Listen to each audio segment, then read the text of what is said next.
We're here in London today to talk about post-traumatic stress disorder. Consultant Chartered Clinical Psychologist Elaine Iljon-Foreman joins me today to talk more about PTSD. I'm Elaine Iljon-Foreman, Chartered Clinical Psychologist and a specialist in cognitive behaviour therapy.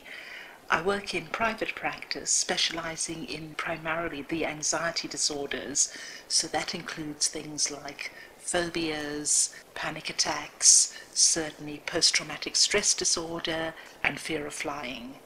And my practice is called Freedom to Fly. So Elaine, can you explain to me exactly what post-traumatic stress disorder is? Post-traumatic stress disorder is defined in a number of international classification systems. There's an American one and the European one. Essentially, it's when a person has had a traumatic event which either was life-threatening or looked like it was going to give serious illness or injury to themselves or perhaps to another person. If they've witnessed it or participated in it, then firstly what people will normally get is a number of quite unpleasant symptoms which follow an abnormal event.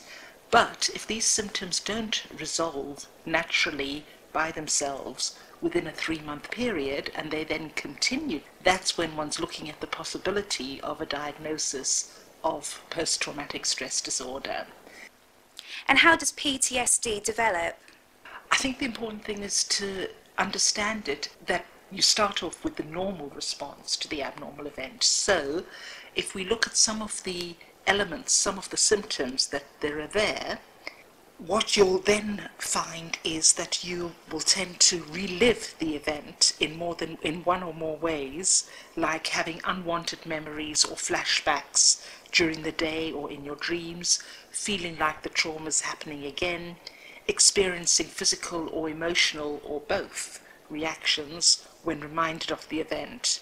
You'd also tend to avoid anything that reminds you of the trauma and try to suppress or numb your feelings in several ways. You might try and block out thinking about it because you get upset when you're reminded. You might stay away, avoid people or places that remind you of the event. You might lose interest in life and feel distant from people. And there's something called a foreshortened future, a feeling of that you don't have long in this world. That's also quite a common response. Feeling numb or detached, becoming much more startled, being irritable, losing your temper quickly, having difficulties concentrating, and poor sleep. Those are all a number of symptoms that can fit in within the diagnosis of post-traumatic stress disorder. Who exactly can be affected by PTSD? Children, adults, basically anyone. Even, to my surprise, this particular clinical psychologist, when she had a very nasty car accident where my car was written off, and more than 3 months after the event, I was still getting some of the symptoms. Therefore, it became classified as PTSD. However, what I was able to do was to use the therapy to work on it, and at least for myself I knew what it was able to deal with it as a normal reaction and not to go through things like, say, trying to drown my sorrows in alcohol, because unfortunately that tends to make it worse. And what does it exactly feel like to have PTSD? I know you've experienced it yourself. What are the symptoms someone who is suffering from it would experience? I think for a lot of people, when they don't know that these symptoms are to be expected after that abnormal event because they've not had something like that before, a common thought is, am I going mad? This is crazy. Why am I getting all these vivid nightmares and flashbacks? XYZ was 6 months ago. And people then think, I've got to pull myself together.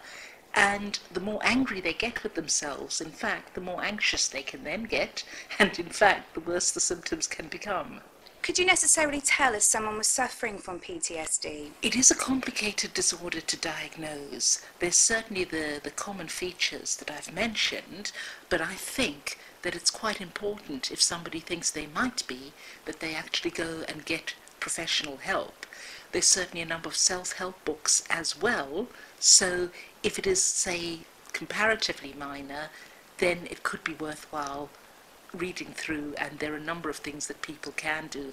I mean, for instance, I mentioned with my car accident, one of the things I was aware that I needed to do was to get back in the car and drive again, like happens with, say, you've heard of horse riding accidents, and the idea is, where possible, to get back on the horse as soon as possible.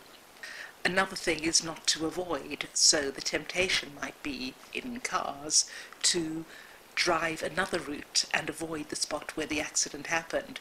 But very often, while avoidance feels better at the time, it's another one of the factors that'll maintain the problem. Is PTSD the same as stress?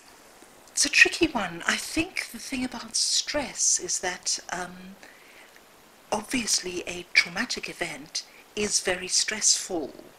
What we're looking at here, as I mentioned, was the idea of something being traumatic, i.e. outside the normal range of experience. So you can have stress at work, but that wouldn't necessarily count as a trigger to qualify as for the diagnosis of post-traumatic stress disorder.